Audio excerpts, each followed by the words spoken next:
Seems awfully high. All right, any other questions? Thank you, sir. Thank you. Move on to the next part.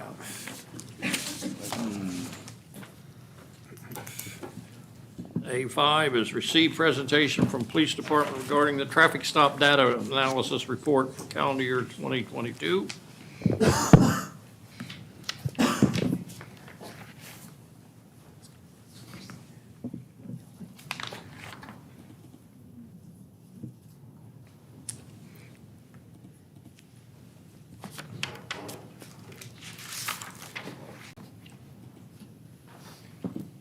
Suspense is killing everybody. I'm working on it here.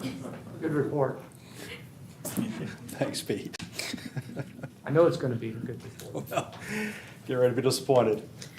Inside information. Mayor, Council, good afternoon. Jay Siegel, Interim Chief, Police Department. I'm here to present the state law required annual report on motor vehicle stops in which a citation or warning was issued and on arrests made as a result of those motor vehicle stops. This report is prepared by an independent outside source. You all have a full copy of the comprehensive report. It has gone out to the Texas Commission on Law Enforcement as required by law, and it'll be posted on the city website. The purpose of this report is to ensure that your police department is in compliance with state law when it comes to racial profiling, and your police department is. We have a policy prohibiting racial profiling. We have the requisite training, we have a formalized complaint process, and we collect the data and report it as required by law. And that's part of this presentation here. As part of that reporting process is that it must include a comprehensive analysis with specific attention to these 4 requirements.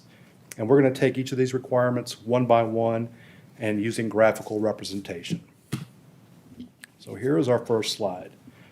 And for a little baseline, for the year 2022, the Farmers Branch police officers made 8,388 motor vehicle stops in which a citation or warning was issued and or an arrest was made. And that's where all the numbers that you're going to see in this presentation are based off of. So this particular slide is a representation of that first comparative analysis, which is evaluation and comparison of the number of vehicle stops of persons who are recognized as racial or ethnic minorities and persons who are not. So this is depicting the percent of people stopped by race and ethnicity. And if you look at the chart, you read it like, let's take the bottom row there. So on the far left column, bottom row, white drivers constituted 27.38% of all the stops. And then you can look at the rows above it, and that's comparison to their representation in the city population, the county population, and the regional population. And all those population, that data is from the 2020 decennial census data that's put out by the U.S. Census Bureau. So you can read that across and see where each race and ethnicity lands in that particular chart. And one of the things important to consider when you're looking at this slide is that statistically, our officers only knew the race of the person they stopped 0.93% of the time. So that's something to consider when you're looking at these numbers. So this particular table is comparative analysis number 2. Examination of the dispositions of the vehicle stops categorized according to race or ethnicity of the affected persons. And so you're looking at the dispositions, which in this table, it's more clearly result of the stop. That's the disposition. So somebody is stopped, what happens after they're stopped? Verbal warnings, written warnings, citations, written warning and arrest, citations and arrest, and then arrest based on. So after they're stopped, what happens? And again, it's broke down by race and ethnicity, and also gender, as you see in those top 2 rows.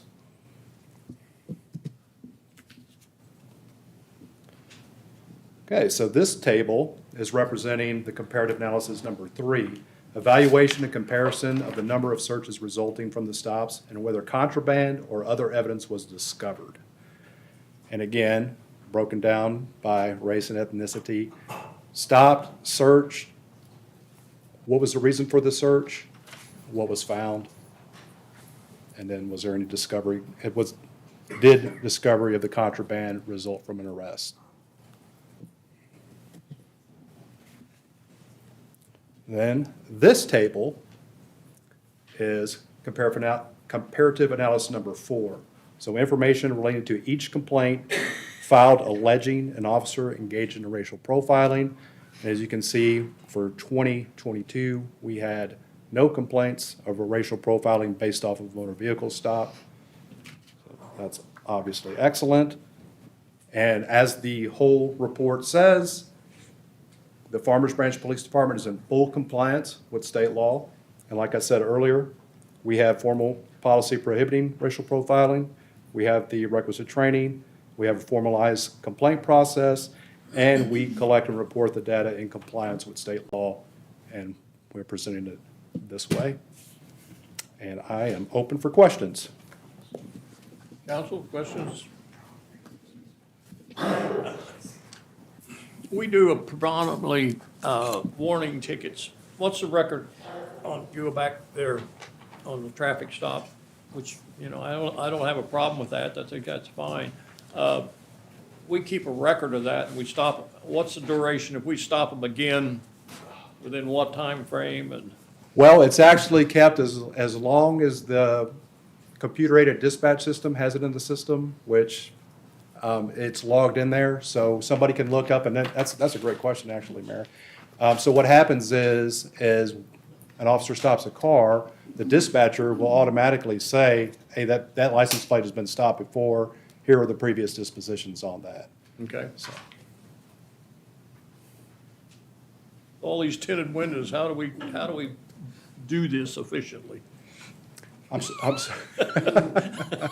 you know what, that's difficult, and that's also a scary proposition for any police officer at 3 o'clock in the morning.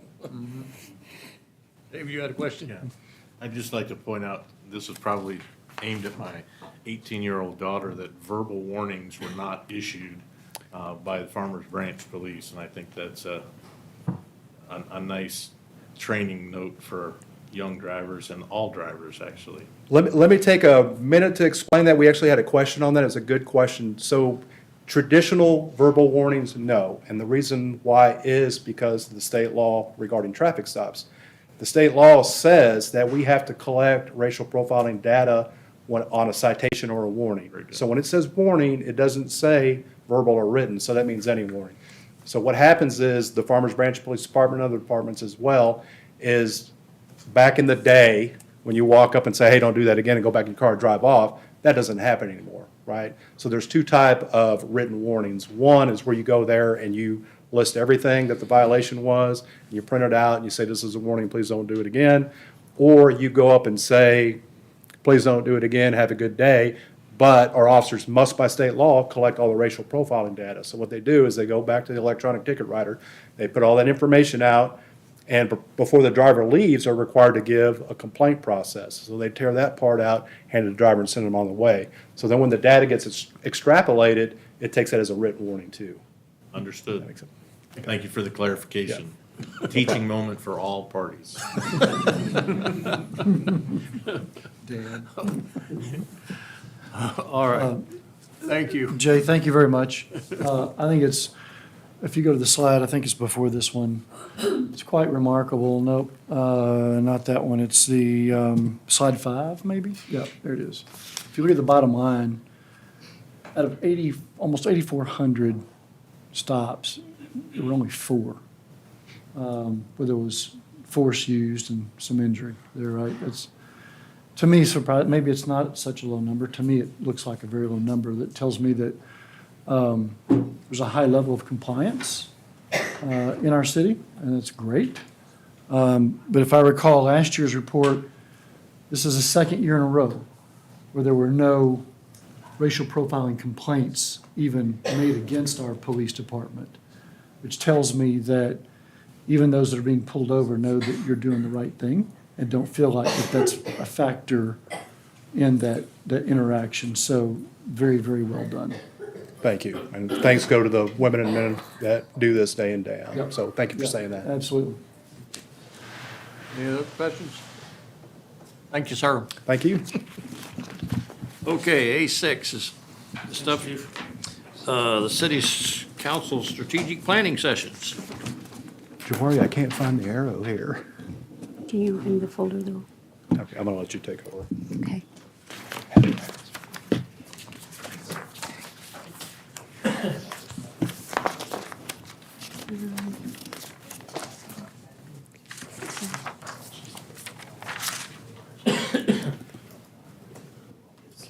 Drink up. Everyone might have.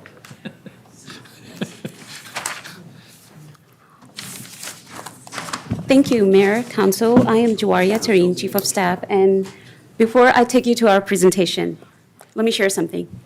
Let's do things differently in Farmers Branch. Let us celebrate Farmers Branch. There's so much to do in Farmers Branch, so much to do and so much to celebrate. We're going to do things different this year, and I'll share more on that in one of my slides. We have one target. Our vision is City of the Future, and our future is bright. This is one big target we're all working towards. One big target. But when we talk about one target, we all want to be successful. Councilman Jackson said, how do you define success? For me, it's when my citizens are happy and satisfied. But if success was a place, how do you know how you get there? This is one big question. And this is what brings us to our strategic planning session. I'm not going to get into details of how we do in our municipality, how we do our strategic planning session, what do we do, but I'm briefly going to say that our city council comes together based on community needs. We put our critical business outcomes together. Departments get together. They put programs and budget proposals for the city manager, and that's where city manager explains to the council, recommends the budget. At that point, city council look at the budget, reviews, if they're okay, no changes necessary, they approve the budget, and it becomes our city council's budget. I said we're going to do things different this year. We'll start our day with strategic planning session. We'll take an hour break at 5, 6 o'clock. You come back, mayor and council, and you will do your first state of the city for the city of Farmers Branch. Without any further ado, let's get to our topics. We'll start our day with where we are and what we want to do. Each department will speak more to these topics, but for the purpose of our discussion today at this time, I'm only going to present the highlights of the topics. Our public safety department, they will cover mental health, community outreach and engagement, public safety officer model. You will get a chance to meet our chief that day, and you will also introduce the chief to the community. We're aware we have some undeveloped parcel in Farmers Branch. Our economic development department, they will speak more about the land banking and our philosophy behind economic development and land banking. We heard our parks department earlier speak about challenges when it comes to staffing. So our city staff will speak more and give ideas on recruiting and retaining, how we are going to accomplish what we have taught, the plan that we have in place. Our finance department will speak more about budget processes and transparency, our systematic and pragmatic approach towards tax relief to our citizens. Our communication department will take a lead on community engagement. We spoke about event earlier. What do we want to do? What do our community want? This is the place where we are going to share our POLCO survey, a national community survey tool, which we can use to seek our community input because we do want our community to be part of what we do and we serve them. So this is all the topics that we have. I'll wait for your guidance and would you want to, if you're okay with these topics, do you want to add more? Thank you. Council, any questions over on this part of the presentation? Thank you, Joria. So I wasn't here last year for the strategic planning. How do these topics compare with last year's? Generally the same, or? Sorry, no, this was early in the year. The strategic planning? Yeah, Yeah, no, or more, you attended, I yeah. apologize. Sorry. I'm just wondering, is there consistency from last year's Critical business topics outcomes, sir. to this one? So when we start our day that day, we are going to look at where we are today. So we'll look at our goals and objectives that we set up last year for our year this year. And I'll work with all of you and our staff to see where you want to go in future. We will present the list at that time, and where we are with those objectives, we'll present that to you. To answer a little bit on that one, consistently, the CBOs are the foundation of the whole meeting. Are we meeting them today? Does council want to modify, change, remove, add to the CBO list for staff? But generally, the topics on there are theme-oriented and popular discussion points for the council, impacting big decisions that are gonna come later, sort of the budget, how we're going to approach that, how that looks, our community outreach model, how we're approaching that, and then any other topics that don't just necessarily fit well on a study session, so it's kind of been a little bit of a catch-all in the past. This year, it's very strategic and intentional with the topics of items that are moving in the city, have potential to make a lot of good changes. How do you feel about them? What would you like to see more of, less of? Are we moving in the right direction as well with some of these topics? All affect the budget. Okay, thank you. Okay. Dave? So we have two events that day, if you'll couch it, if you'll go back to the slide that you have here. Yep. So the 6 points that you brought up in the slides, possible topics of interest, are really focused on both sessions, or are they focused more in the town hall portion, or in in what we have as the planning? Session. What we are planning to do, and we'll share more details on the draft agenda with you.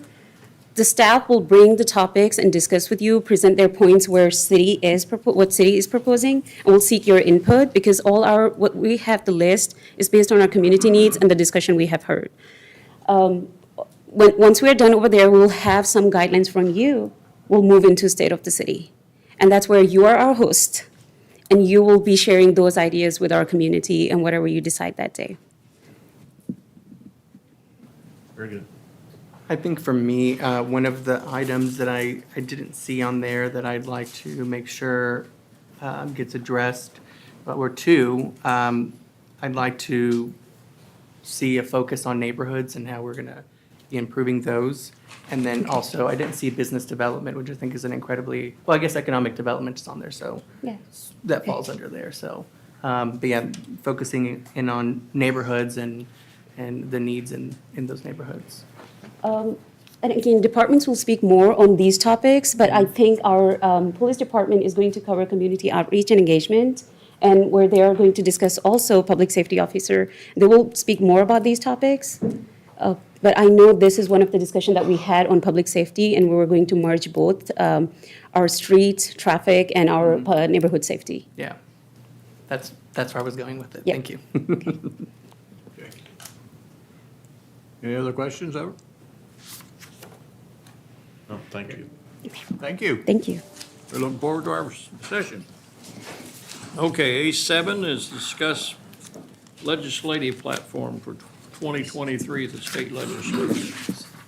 Get this close. Very good.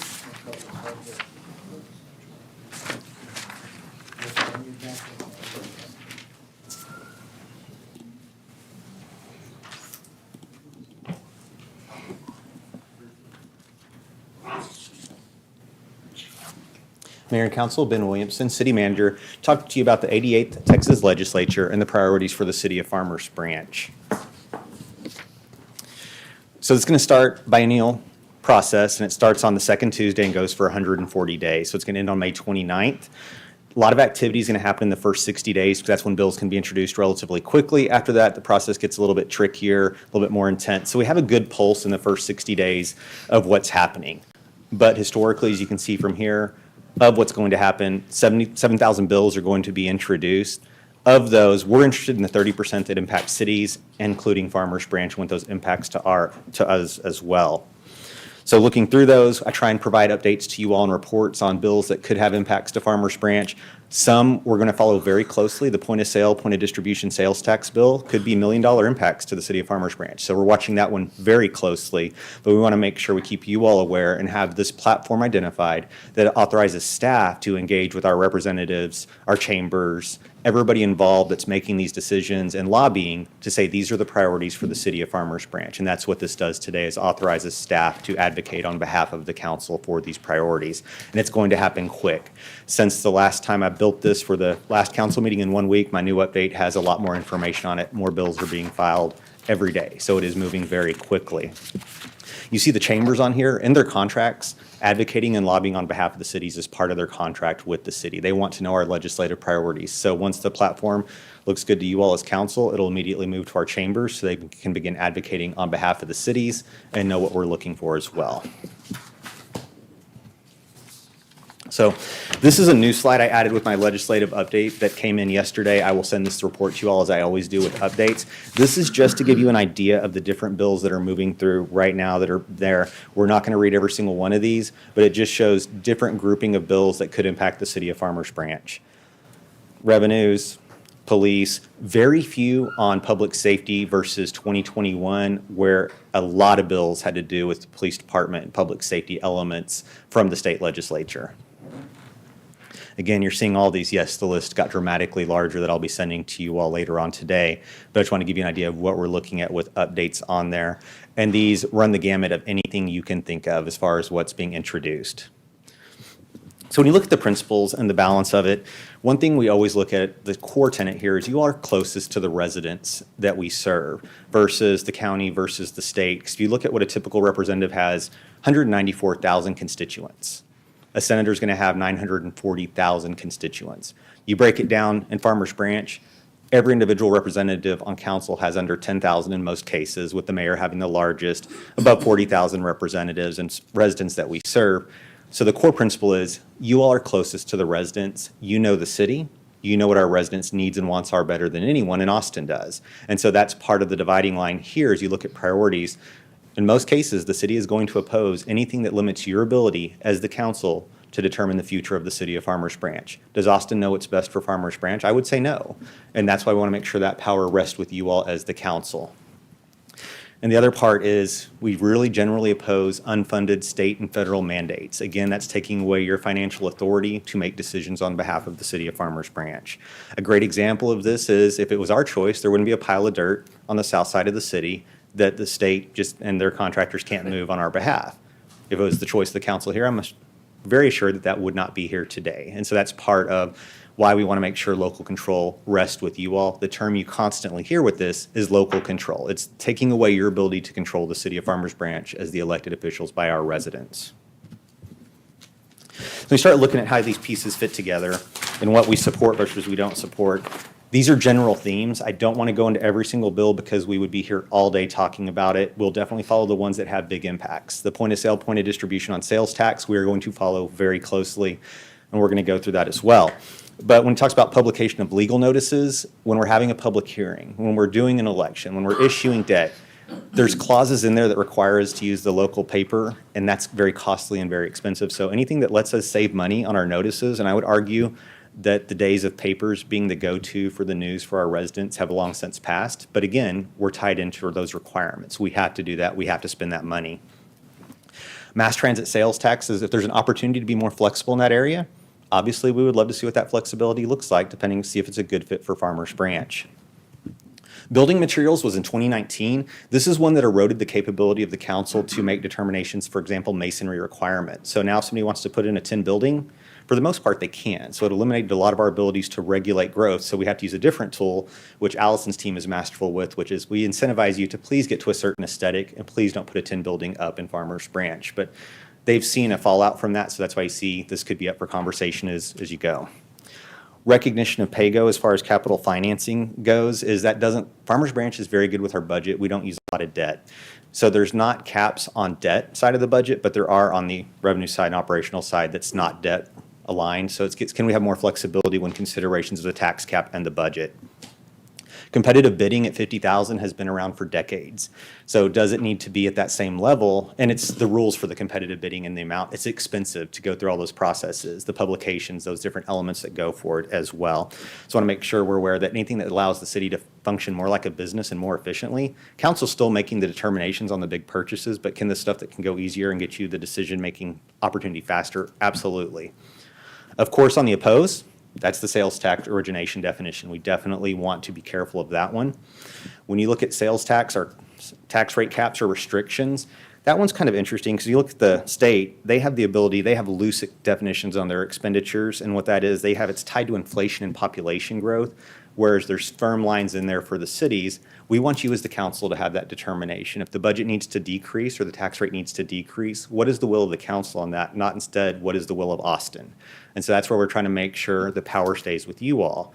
Limitations on city expenditures, the manage, control, and be adequately compensated for right-of-way use, because you hear that brought up as well. Do we have the ability to manage our right-of-ways? You know, we talked a little bit about the Netflix lawsuit and those different elements, being compensated for our right-of-ways as well, making sure those pieces are all together for the city. Property development and maintenance, again, there's going to be a shot clock bill is what it's called, and this happens in the larger cities. Dallas makes the news because it takes 6 months to get a permit. What these are essentially saying is if a permit isn't issued by a certain time, that it's automatically issued. I would say Farmers Branch, I think from every council member, I received a concern at one point in time about a permit taking a long time.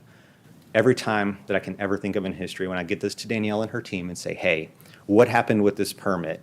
I get a detailed paragraph with all the information that says I asked for this, this, and this at this date and time. I followed up at this date and time. I have yet to receive it. The permit cannot be issued until we have all of the information.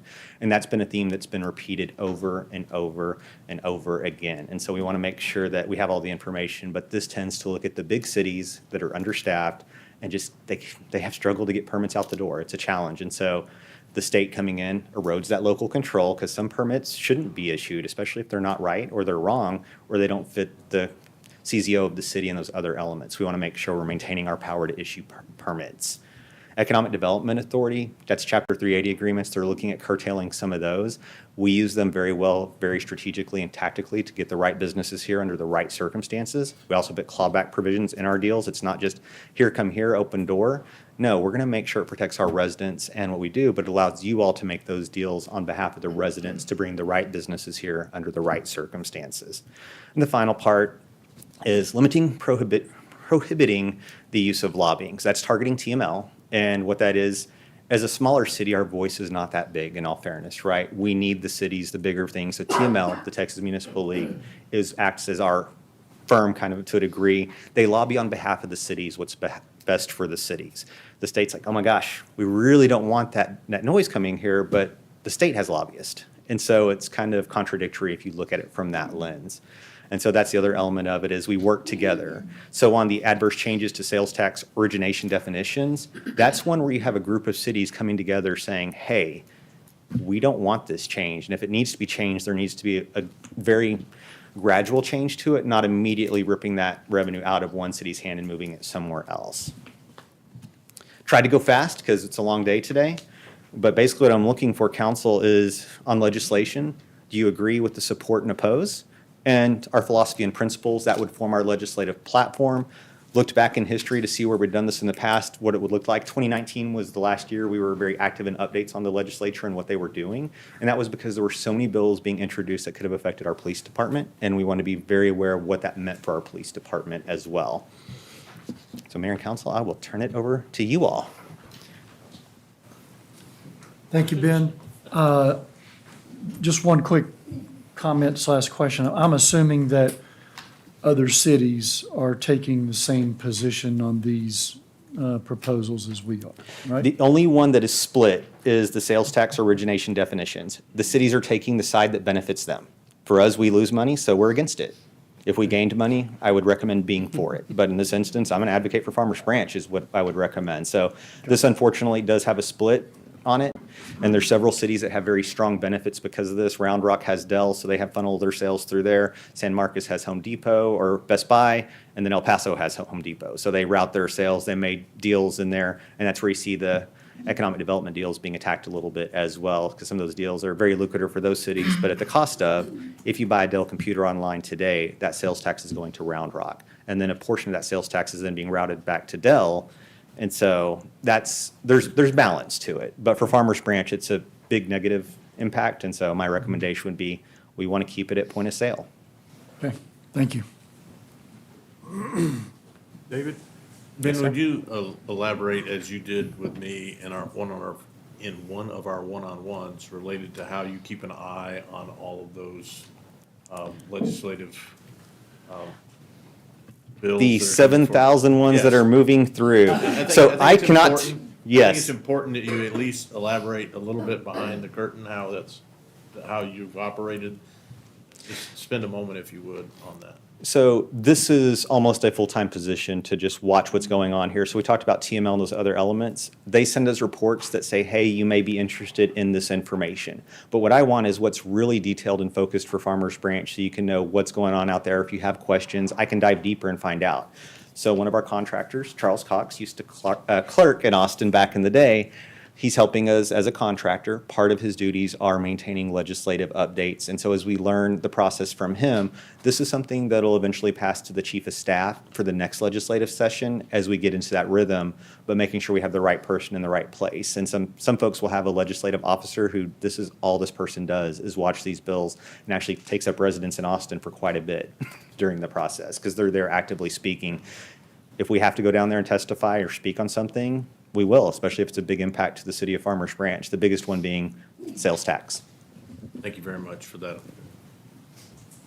Well, you know, in the past, we've held our breath every time these people have their sessions. Because there's always power to the roads from the cities and take away from us and do things that's been very negative in the past. And I support everything we can do to try to maintain our authority and not turn it over to those folks. And the only thing, philosophically, I've opposed this ever since I've been involved with the council is hiring a lobbyist with taxpayer money to fight things that might be support of a taxpayer themselves. And some of these issues that come up down there are things that do protect the individual taxpayer. And I philosophically have a little problem hiring a lobbyist with taxpayer money to go down and fight them. Have we ever hired lobbyists? No, traditionally it's, well, I can't speak for definitely on no, but in the past, since I've been here, it would be a staff member goes down there and speaks on it. Now, as these come up, we'd go to the mayor and say, hey, this is moving quickly. We're going to grab a plane ticket. And it's usually the city manager that goes with one other staff member or so to speak on it.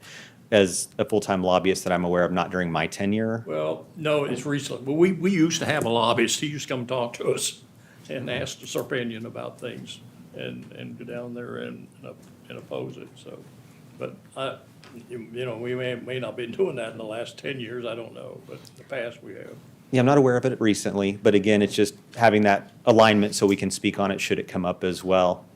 And the state can make rules that can protect and hurt the residents depending on how we want to look at it. I love keeping that control with you all as the council because you know our residents better than anyone. And so that's the way alignment I've always taken is, for the most part, most of the stuff they're discussing that impacts cities are decisions you all could make as the council.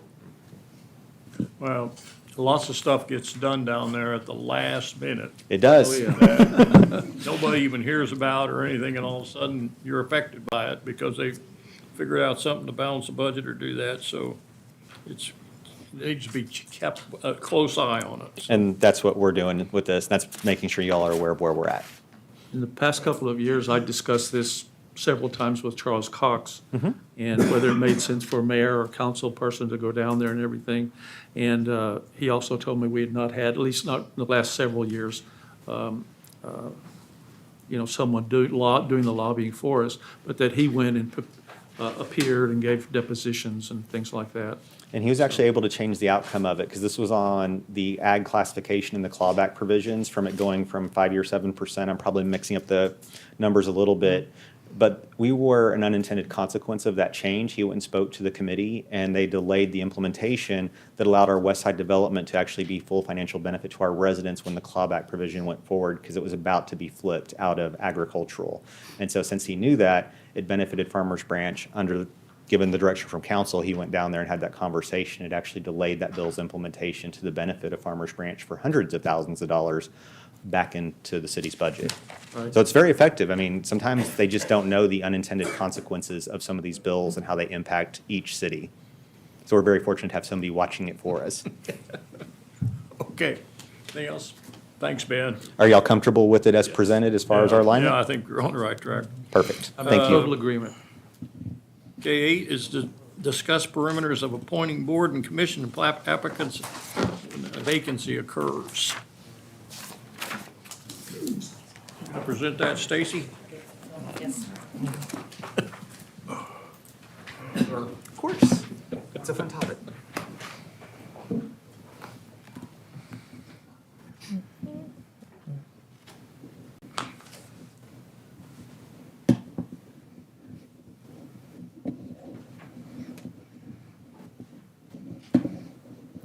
Okay, Stacy, it's extended for presenter mode, so go left. go left. Go left. I'm not sure.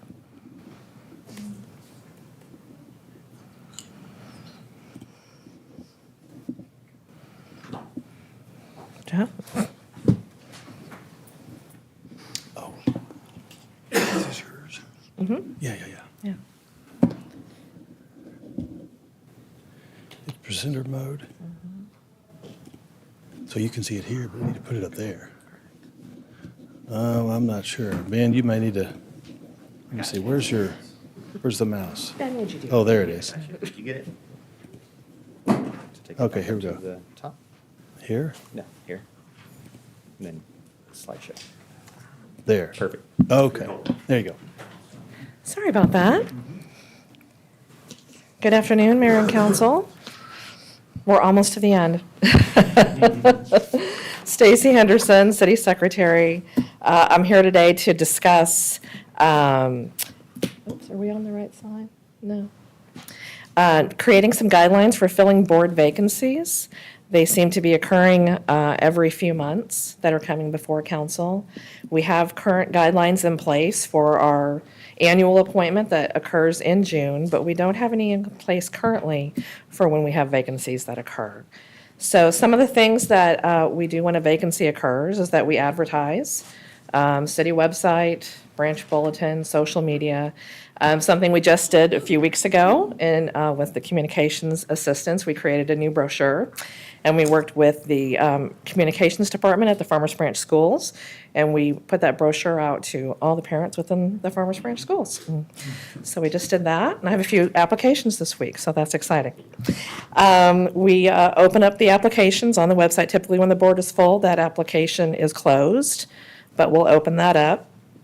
And then once we receive new applications, we will, the city secretary's office will interview those applicants, and then we bring those forward to you along with the application. But we don't really have any parameters in place, so that is the next item, is discussing some of those parameters. I'm proposing that we go to recruitment process twice a year in April and May and November and December, and that would include me actually attending events, having a booth, going out and talking with residents and helping them fill out applications on site. We would also only bring vacancies to you when there is 3 on various boards or 2 on one board, and also including that there be a minimum of 3 applications as part of those vacancies to bring forward. So those are some of the proposals that I've brought forward. I would love your feedback, and if you have anything you would like to change or add. One of the things I'd like us to consider, we have term limits on boards now, and it's caused some kind of a problem getting people more. And we pushed to have the board appointments done at one time, and now they're gonna do it twice a year. But I think we ought to reach out to our board members who are terming out, that have had good attendance, participation in the board, to try to get them to move to another board. And I think that way they get a little, and if they're not interested, it's fine, but I think the more they know about the different facets of the city, the better off we are. And I would think it would, down the road, probably create better council candidates and that, if they've served on 2 or 3 boards. And if they served on a board in attendance and participated, those are great people that we've got. And if we can encourage them to move over to another board and then continue that process, I think it might improve the quality of our boards and the quality of people attending. Some of these boards, we've had problems in the past for attendance and stuff like that. So, and I don't know that's Stacy's job, but maybe as much as our job to talk to these people as they're terming off these boards to get out and then, and consider serving on another board. Just my thought on it. I like your recommendation, so I don't have any comments or improvements on it. Okay. Thank you for that. You're welcome. Dave? Stacy, could you elaborate, and we've had the opportunity in the one-on-ones to address this particular bullet, but the second bullet, and address the alternate role and how that plays into waiting for when there are 2 or 3 vacancies. Right. So currently, we do have 3 vacancies on 3, we have a vacancy on 3 different boards, but those alternates, that's where the alternates can come into play, and they can sit in that voting member position, while you're waiting for that position to be filled. So you have 2 alternates that can take that position Thank you. I and think serve it's- as a voting member. Yeah, it's important to understand, just because we talk about 2 or 3 vacancies, that the business of that particular board or commission still can. They can still function and because operate. they have the alternates in place. Correct. So thank you for the clarification. Thank you. And the communication on that. I'm comfortable with what we've laid out, or what you've laid out, Chief. Okay. So I just want to make sure that we're clear. On the first bullet, we're going to have an active recruiting effort twice a year, but we're still going to only do an annual appointment in the May-June timeframe, aside from maybe having to address vacancies during the year. That is correct, sir. Okay. So relevant to the alternate position, when there is a regular board position that becomes open, the alternate moves up temporarily, or they move into that role automatically? They still serve in an alternate capacity. When they are at that meeting, they are given those voting rights, but they are not moved up until council moves them from that alternate position to a regular member position. Okay, very good.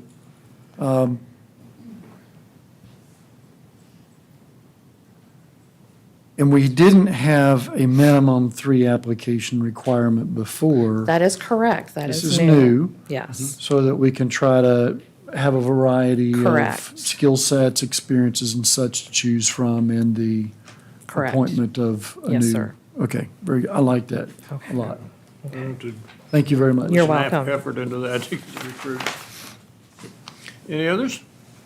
I'm on board with this. Okay. We've discussed it before, and I like the idea also of just having us reserving on council, the approval of moving someone from an alternate up to full, member, because that gives us a chance for review and that kind of thing. Okay. And I think having it twice a year should improve efficiency and have a broader pool of people.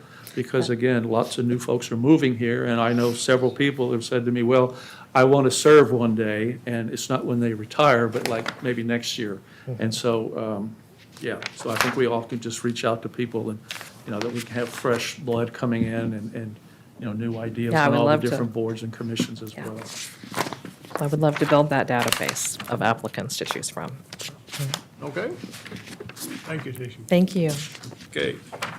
On A9, we have some, consider council liaison appointments, this external organizations, and there's some vacancies that we need to look at.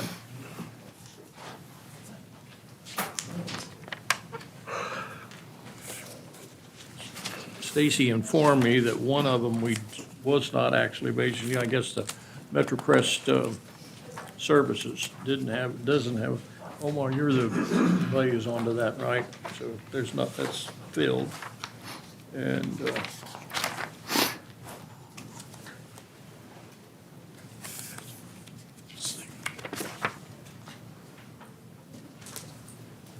so,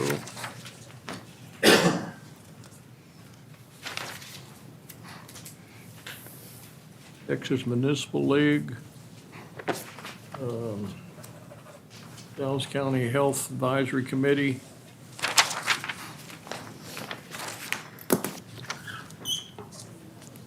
Youth Advisory Council. Vacants on there. Any of you have any preferences on any of these boards you'd like to? Well, I have a question on the Youth Advisory Committee. Are we keeping it, or are we going to redo that somehow? We are working on a way to get interest back up in this one. We have asked for all the help we could think of with the school district to get recruitments. Okay. So we're going to pitch an idea to turn it into a summer-style leadership academy in partnership with the FB Chamber and kind of have a parallel process working within the city. But we just really couldn't get anybody to apply for it. I think we had 3 applicants in total, after asking all the counselors, the principals, the administration of the school district, all the schools, we sent it out, and there was so little interest in it, and we couldn't figure out why.